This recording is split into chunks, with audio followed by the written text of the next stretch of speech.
여러분 안녕하십니까? 포항 MBC 뉴스입니다. 오늘은 기압골의 영향으로 비가 내리겠고 밤까지 최고 30mm의 비가 예상됩니다. 오늘도 낮 기온은 평년 수준을 크게 웃돌겠지만 강한 바람에는 주의가 필요하겠습니다. 안수진 기상캐스터입니다. 오늘 외출하실 때는 우산과 함께 마스크 챙기셔야겠습니다. 현재 우리 지역으로는 초미세먼지 농도 나쁨 수준을 보이고 있는데요.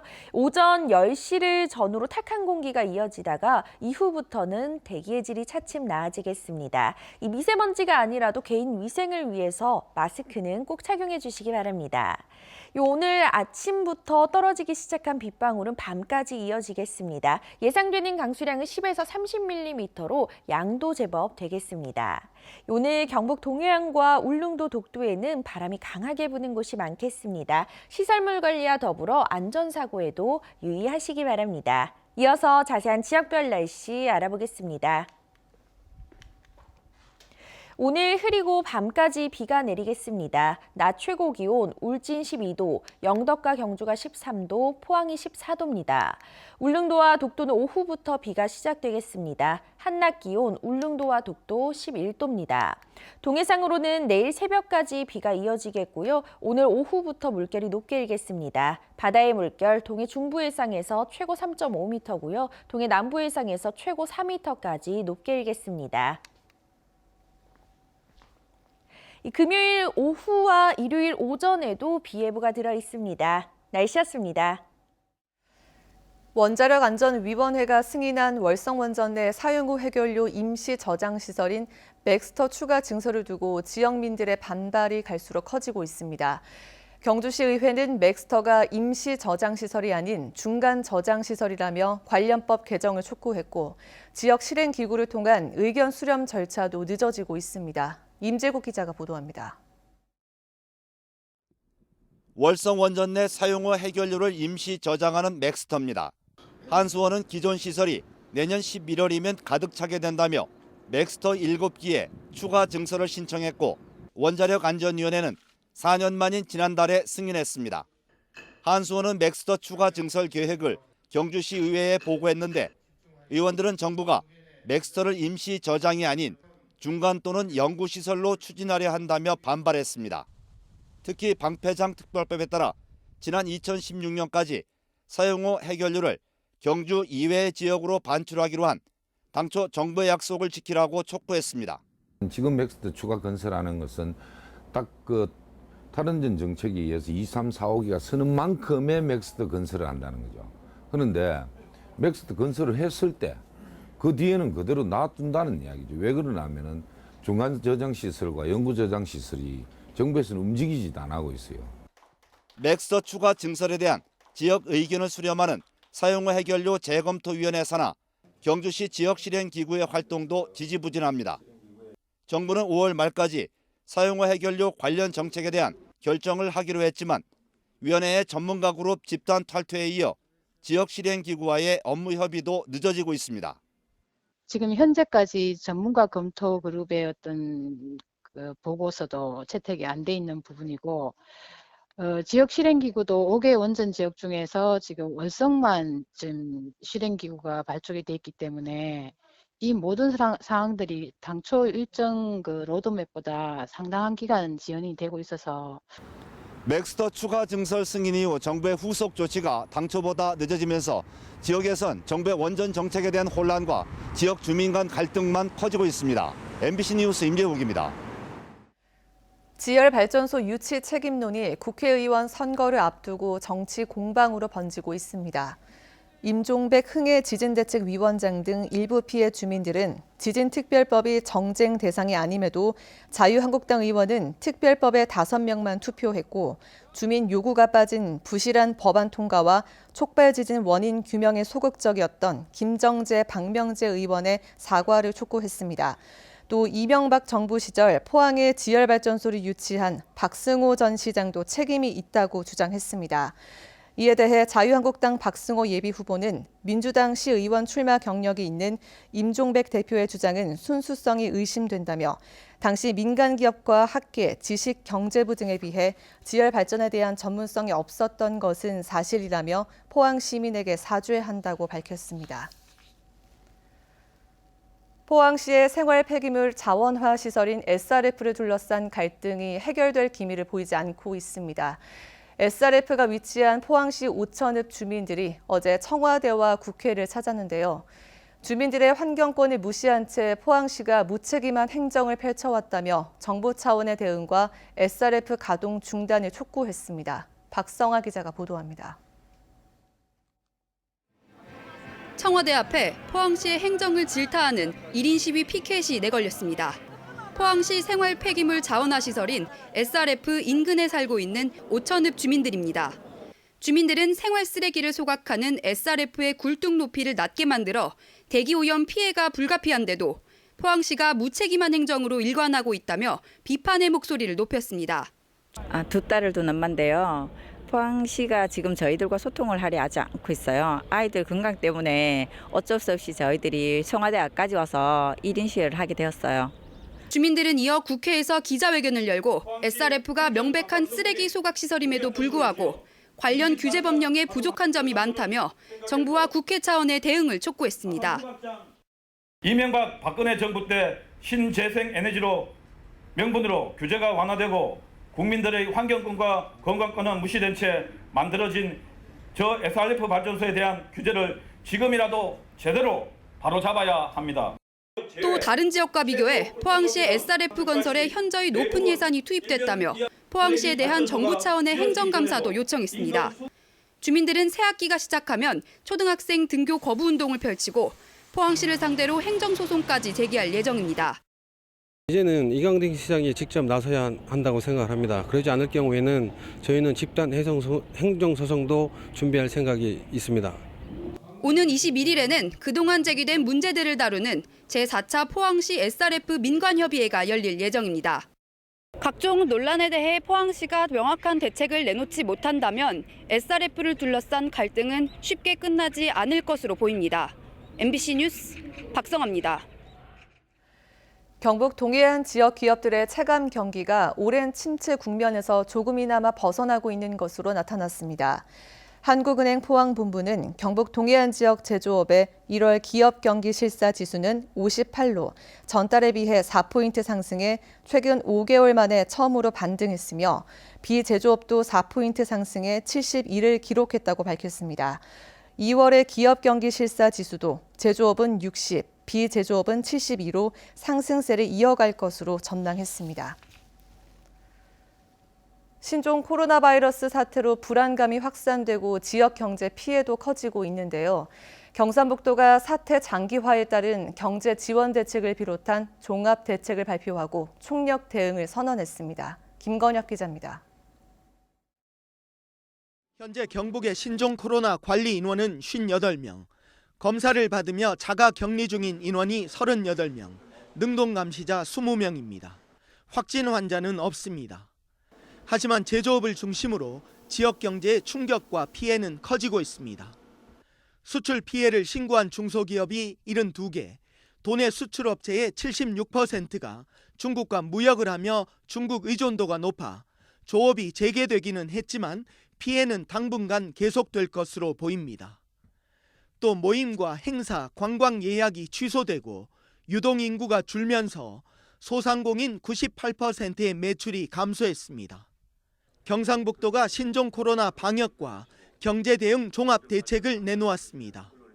환자 발생 시 가장 중요한 음압병실과 격리병상 추가 확보에 나서고 기준에 미달한 안동의료원 음압병실을 보완하는 방안도 검토 중입니다. 또 질병관리본부 지침보다 강화된 모니터링 체제를 유지하기로 했습니다. 음성 환자가 양성으로 확진된 경우가 3건이나 지금 있기 때문에 저희들은 그 음성으로 판정되더라도 14일간 모니터링을. 신종 코로나 경제 대응단은 가동에 들어갔고 피해 업종에 대한 세제 지원을 확정했습니다. 소상공인을 위한 특별 정책 자금과 중소기업 경영안정자금을 긴급 배정하고 규모도 확대했습니다. 중소기업 긴급 경영자금을 300억에서 1,200억으로 확대하고 중앙에 긴급 경영자금을 추가로 3,000억을 요청할 예정입니다. 이번 대책 발표는 새로운 것보다는 지역 전반에 확산되는 불안감을 해소하는 데 방점을 둔 것으로 경상북도는 필요한 대책을 계속 찾아내 시행하겠다고 밝혔습니다. 신종 코로나발 내수 침체, 지역 경제 여파를 최소화하기 위한 경상북도의 대응이 본격화되고 있습니다.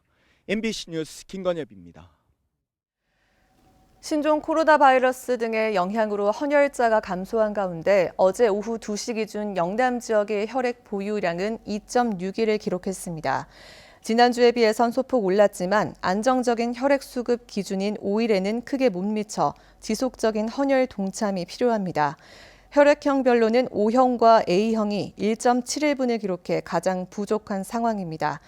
한편 헌혈의 집 안동센터는 오는 15일 토요일에 예외적으로 센터를 운영하고 16일까지 헌혈 혜택을 강화해 영화 예매권을 2장씩 지급합니다. 도로공사 안전순찰 외주업체 노조 집행부가 조합원에게 돌아갈 소송 배상금 일부를 빼돌렸는데요. 해당 노조의 위원장이 노조와 회사에서 이중으로 급여를 받은 사실도 드러났습니다. 도건엽 기자입니다. 한국도로공사 13개 지사의 안전순찰 업무 용역을 맡았던 외주업체의 2018년 급여 대장입니다. 노무전담 A씨에게 월 급여와 퇴직금, 연차 수당 명목으로 11개월 동안 4,300만 원 가까이 지급했습니다. A씨는 이 외주업체의 노조위원장이면서 동시에 전국 외주업체 안전순찰원들의 노조인 한국순찰노동조합의 위원장이었습니다. 이미 노동조합에서 전임비로 월 300만 원씩 받고 있었습니다. 소속 외주업체에서 급여를 이중으로 준 겁니다. 이런 사실은 안전순찰 외주업체에서 근무하다 퇴직한 간부의 내부 고발로 드러났습니다. 좀 과하게 지급된 부분이 좀 있고요. 순찰원들이 받는 것보다 조금 더, 그러니까 1.5배 정도 더 받았다고 생각하시면 돼요. 노무 전담이 일을 실제로 했습니까? 아니요, 전혀 한 게 없어요. 이 외주업체는 노조위원장 A씨에게 급여 말고도 활동비라며 월 130만 원씩 지급했습니다. 특이하게도 돈은 회사 대표 개인 계좌에서 A씨 개인 계좌로 지급됐습니다. 급여 과다 지급에 대해 다른 순찰원들이 노동청에 고발해 현재 재판이 진행 중입니다. 근데 제가 다 인정했어요. 제가 법을 잘 몰라가지고 위법했다고. 그래서 그런 위법한 거에 대한 반성과 참여의 뜻으로 회사 운영을 다 접었다고. A씨도 급여 이중 지급 사실을 인정했습니다. 처음에는 거절을 했었는데 어차피 취지가 이제 개인 비용 써가면서 13개 지역 돌아다니시면서 그냥 개인 비용 쓰고 주말 이런 거 야간 이런 거 없이 돌아다니는데 거기에 이제 조합원들 만나고 하시면 그래다가 쓰시고 하셔라 이런 취지로 말씀을 하셔서.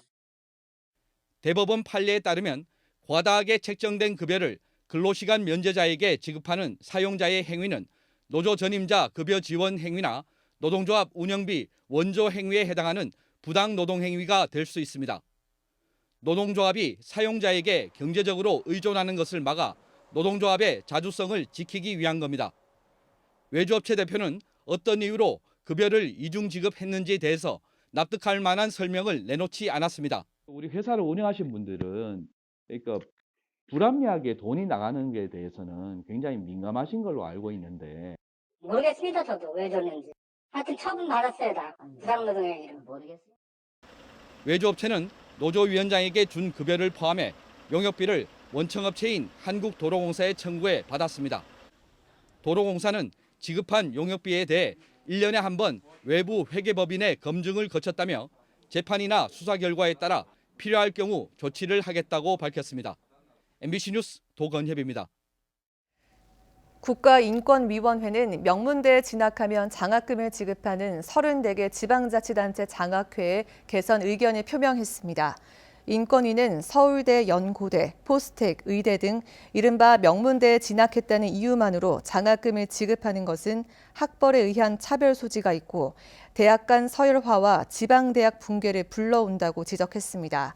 인권위의 진정을 낸 시민단체 사교육 없는 세상은 청도군과 예천군은 개선을 검토하기로 했지만 영덕군 교육발전위원회와 울진군 장학재단은 열악한 교육 환경 개선과 지역 인재 육성을 위해 유지 의사를 제시했다고 밝혔습니다. 동국대 경주 캠퍼스의 개교 뒤, 그러니까 42년 만에 첫 여성 총장이 선출됐습니다. 이영경 새 총장은 학사 구조를 혁신하고 재학생의 정주 만족도를 높여 경쟁력을 강화하겠다고 밝혔습니다. 4년 임기를 다음 달부터 시작하는 새 총장을 김철승 기자가 만나봤습니다. 총영이 이제 총영 되신 걸 축하드립니다. 감사합니다. 예. 처음 뵙습니다. 예. 네, 반갑습니다. 동국대 경주 캠퍼스가 개교한 지 42년 만에 첫 여성 총장을 맡았습니다. 의미가 남다를 것 같은데 소감을 한 말씀 해주시죠. 뭐 많은 분들이 여자다 해서 걱정들도 많이 하시고 했는데 그냥 제 생각에는 그 사람 역량으로 하는 거니까 그냥 차분하게 평범하게 하면 될 것 같다 하는 생각이 듭니다. 어깨가 무거우실 텐데 시급한 현안은 무엇이고 어떻게 해결해 나가실 계획입니까? 가장 중요한 거는 이제 단기적으로 보면 3차 진단평가가 가장 중요하죠. 내년 이제 5월부터 7월 사이에 있으니까 그걸 통과해야만 되는 게 가장 중요한 거고요. 두 번째는 이제 단기적으로 그걸 문제 해결뿐만 아니라 장기적으로 저희가 경주에서 정말 중요한 명문 대학이 돼야 되는데 그걸 하기 위한 기반을 다지는 게 이제 장기적으로는 가장 중요하다고 생각을 합니다. 학생 수는 줄고 취업률은 낮아서 대학마다 특히 지방대학의 고민이 큰데 보관이 있으신지요? 학교의 정주 환경을 좀 잘 마련해서 좀 애들이 소속감을 좀 높이게 하는 거, 그리고 아까 첫 번째 말씀드린 학사 구조를 잘 해서 지원을 강화하면 취업률도 높아질 거라고 생각을 하는데 이런 모든 것들이 단기적인 시각에서 보면 잘 안 되고 장기적으로 이제 그걸 저희가 잘 분석해서 단계별로 대응하는 전략이 필요하다 싶습니다. 지역과 소통 방안과 함께 지역민들에게 하고 싶은 말씀이 있으시면 해주시죠. 저희 동국대학교가 지역에 기여하는 바가 매우 많은데 그것에 대한 것들을 다양한 시각으로 봐주시는 게 참 중요하겠다, 그렇게 생각이 됩니다. 저희가 그래서 그런 시각을 가질 수 있도록 저희 대학이 할 수 있는 게 뭔가를 잘 생각해서 선도적으로 지역에 필요한 일을 할 생각입니다. 경주시는 오는 10월에 개최할 제48회 신라문화제 콘텐츠를 공모한 결과 200여 건이 접수됐다고 밝혔습니다. 경주시는 실현 가능성과 창의성, 경제성, 계속성 등을 기준으로 이달 안에 심사를 한 뒤 6명을 시상할 계획입니다. 경주시는 지난해 공모를 통해 뽑은 지능왕 행차를 신라문화제 핵심 프로그램으로 채택했습니다. 경주시는 오는 24일부터 11월 27일까지 NH농협손해보험과 지역농협에서 원예시설과 버섯 작물에 대한 농작물 재해보험 상품을 판매합니다. 보험료는 85%가 지원되고 실제 농가는 15%만 부담하면 가입이 가능하며 올해 보험 대상은 과수와 농업용 시설, 시설 작물, 벼, 고추 등 67개 품목입니다. 지난해 경주에선 799 농가에서 농작물 재해 보험에 가입했고 41억 9,500만 원의 보험금이 지급됐습니다.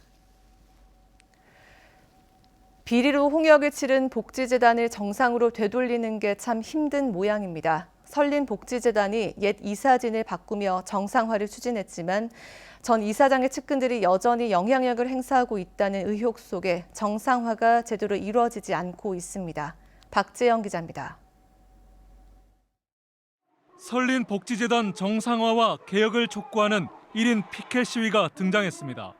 지난해 10월 이사진 교체로 재단 정상화의 발판을 마련한 것도 잠시 옛 비리 재단과 크게 달라진 것 없다는 불만이 터져나옵니다. 벌써 2번이나 왔던 그 대표이사들은 사회복지와 거리가 먼 사람들이었고 그렇기 때문에 저희 구조를 잘 알 수 없는 상황이었었고 점점 더 문제만 흑대된다고 생각이 듭니다. 재단이 최근 실시한 직원 인사 발령으로 상황은 더 나빠졌습니다. 비리 혐의로 징역형을 선고받은 전 이사장 A씨의 딸은 장애인 폭행 혐의를 받았지만 재단 산하 센터장으로 내정돼 논란입니다. 7곡으로 발령난 A씨 아들은 재단 지원팀에서 일하며 영향력을 행사하는 것 아니냐는 의심을 받고 있습니다. 시간이 지날수록 점점 그 비리가 있던 문제의 가족들에 대해서 비호를 하고 옹호를 하고 나머지 직원들에 대해서는 배제를 하고 있었고 재단 내부에선 악성 민원이 난무하고 상반된 주장이 대립하고 있는 데다 인권 침해, 밀실 행정 의혹까지 제기됩니다. 재단을 정상화시키겠다며 넉 달 전 취임한 이사장은 재단 정상화를 위해 노력했지만 힘에 부친다며 이사장직을 사퇴하겠다고 밝혔습니다. 대구시와 북구청이 예고했던 강도 높은 조치는 해를 넘기도록 이루어지지 않고 있습니다. 대구시는 지난해 임시이사 파견 등으로 복지재단 개혁에 신호탄을 쏘아 올렸습니다. 하지만 그걸로 끝이 아닙니다. 이제 복지재단 정상화가 제대로 이루어지고 있는지 철저히 점검해야 할 시점입니다. MBC 뉴스 박재영입니다. 포항시는 신종 코로나 사태로 경기 위축이 우려됨에 따라 올해 상반기 공공근로 사업과 지역 공동체 일자리 사업 참여자를 지난해보다 2배 늘린 465명을 선발하기로 했습니다. 시는 지난달 접수한 신청자들에 대한 심사를 거쳐 이달 말 최종 참여자를 결정할 예정인데 선발되면 다음 달 2일부터 6월 말까지 읍면동 방역과 환경 정비 등 100여 개 사업에 참여하게 됩니다. 경북지방경찰청은 전국 최초로 지방청 소속 암행순찰차 전담 요원을 선발해 내일부터 경북 지역 국도와 지방도 위주로 암행순찰차를 운영합니다. 난폭 과속, 신호 위반과 횡단보도상 보행자 보호 의무 위반을 집중 단속할 예정입니다.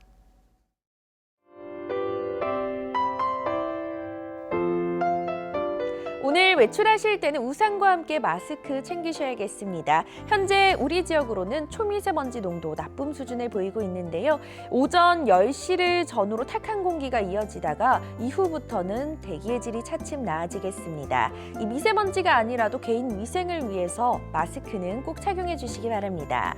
오늘 아침부터 떨어지기 시작한 빗방울은 밤까지 이어지겠습니다. 예상되는 강수량은 10에서 30mm로 양도 제법 되겠습니다. 오늘 경북 동해안과 울릉도 독도에는 바람이 강하게 부는 곳이 많겠습니다. 시설물 관리와 더불어 안전사고에도 유의하시기 바랍니다. 이어서 자세한 지역별 날씨 알아보겠습니다. 오늘 흐리고 밤까지 비가 내리겠습니다. 낮 최고 기온 울진 12도, 영덕과 경주가 13도, 포항이 14도입니다. 울릉도와 독도는 오후부터 비가 시작되겠습니다. 한낮 기온 울릉도와 독도 11도입니다. 동해상으로는 내일 새벽까지 비가 이어지겠고요. 오늘 오후부터 물결이 높게 일겠습니다. 바다의 물결 동해 중부 일상에서 최고 3.5m고요. 동해 남부 일상에서 최고 4m까지 높게 일겠습니다. 금요일 오후와 일요일 오전에도 비 예보가 들어 있습니다. 날씨였습니다. 이상으로 포항 MBC 뉴스를 마칩니다. 여러분 고맙습니다.